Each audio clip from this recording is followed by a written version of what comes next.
आज आपल्या संगमनेर शहराच्या दृष्टीने एक अतिशय आनंदाचा क्षण आहे की बऱ्याच वर्षांपासून आपल्या सगळ्यांची इच्छा होती की छत्रपती शिवाजी महाराजांचं एक भव्य दिवस स्मारक हे संगमनेर बस स्थानकाच्या परिसरामध्ये झालं पाहिजे.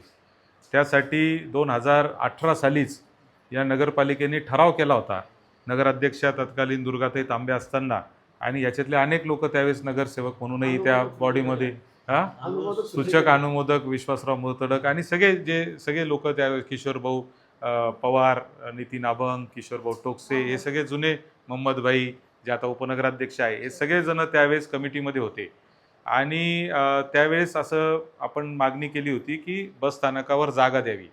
18 पासून त्याचा पाठपुरावा चालू होता, परंतु जे एस टी महामंडळ आहे त्यांनी धोरणात्मक निर्णय घेतला की आमची जागा आम्ही अशा पद्धतीने देऊ शकत नाही. त्याच्यामध्ये बराच वेळ गेला. मात्र 2023 साली तत्कालीन परिवहन मंत्री आणि त्यावेळेसचे मुख्यमंत्री आणि आत्ताचे उपमुख्यमंत्री असलेले एकनाथ शिंदे साहेबांना मी खास करून भेट घेण्यासाठी मी ज्यावेळेस त्यांच्याकडे गेलो आणि शिंदे साहेबांना सांगितलं की साहेब आपल्याला खासबाब म्हणून का होईना याला मान्यता दिली पाहिजे. आणि शिंदे साहेबांनी माझ्या विनंतीला मान देऊन त्यावेळेस 6 मीटर बाय 4 मीटर अशी एक जागा जी चौथऱ्याच्या तिथे जो मेन एंट्री आहे आपली त्या ठिकाणी छत्रपती शिवाजी महाराजांच्या स्मारकासाठी दिली. त्याच्या खाली गार्डन वगैरे करण्याची परवानगी देखील त्यांनी आपल्याला दिली आणि ते सगळं मेंटेन नगरपालिका करेल अशा पद्धतीचं त्यांनी आपल्याला विनंती केली. त्याच्यानंतर आपण खरं तर अतिरिक्त जागा त्यांच्याकडे 2200 स्क्वेअर मीटर चौरस फुटाची ही मागितली आणि अतिरिक्त जागा मागण्याचा प्रस्ताव देखील आपला आत्ता एस टी महामंडळाच्या विचाराधीन आहे. तो प्रस्ताव जेव्हा येईल तेव्हा येईल, तोपर्यंत थांबायचं का असा प्रश्न खऱ्या अर्थाने आपल्या सगळ्यांच्या समोर आला.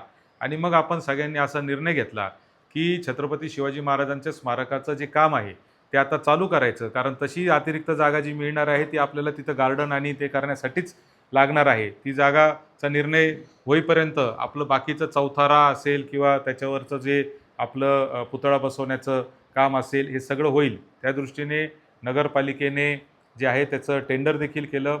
पुतळ्याचं देखील टेंडर झालेलं आहे. अंतिम टप्प्यामध्ये आता तिची मान्यतेला तो आहे.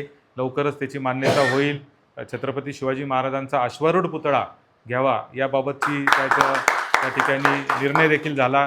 खरं तर आपण तो देखील निर्णय हा सगळ्या गावकऱ्यांवर टाकला होता की जे संगमनेर शहरातले रहिवासी ठरवतील तो पुतळा आपण त्या ठिकाणी बसू आणि सगळ्यांमते तो अश्वारूढ पुतळा करण्याचा निर्णय झाला.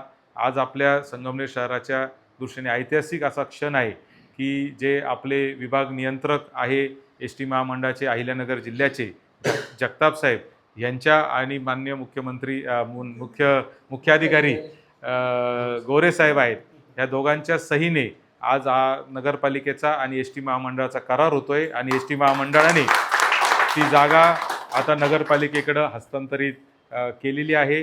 त्यानंतर जी अतिरिक्त जागा आहे ती अतिरिक्त जागा मागणीसाठीचा पण आपला लढा चालूच राहणार आहे. अतिरिक्त जागा सुद्धा आपल्याला मिळालीच पाहिजे अशी आपली मागणी आहे. त्या दृष्टीने देखील आमचा पाठपुरावा प्रताप सरनाईक साहेब असतील किंवा कोसेकर साहेब जे त्यांचे MD आहेत महाराष्ट्र राज्य एस टी महामंडळाचे, त्यांच्याकडे आपला पाठपुरावा चालूच आहे.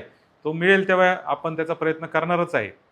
पण दरम्यानच्या काळात मिळालेल्या जागेमध्ये प्लॅनिंग करून आपण त्या पद्धतीने सगळा एक करतो आहे. त्याचा एक ऐतिहासिक क्षण आहे. त्याची आज या ठिकाणी करारनामा झालेला आहे. त्याबद्दल मी एस टी महामंडळाचे पण आभार मानतो की तुम्ही हा निर्णय या ठिकाणी घेतला. आणि CO साहेब तुम्ही आणि नगराध्यक्षा डॉक्टर मैथिली तांबे, उपनगराध्यक्ष मोहम्मदभाई, विश्वासराव मुर्तडक, किशोरभाऊ टोकसे, किशोरभाऊ पवार, नितीनजी अभंग, त्याचबरोबर शैलेशजी कलंत्री, चिकू शेठ जाजू जे मागच्या कमिटीत होते, तुमचाच ठराव हा आहे आणि आता हा नवीन झालेला आहे. तर सगळ्यांनी इकडे यावं, सगळ्या नगरसेवक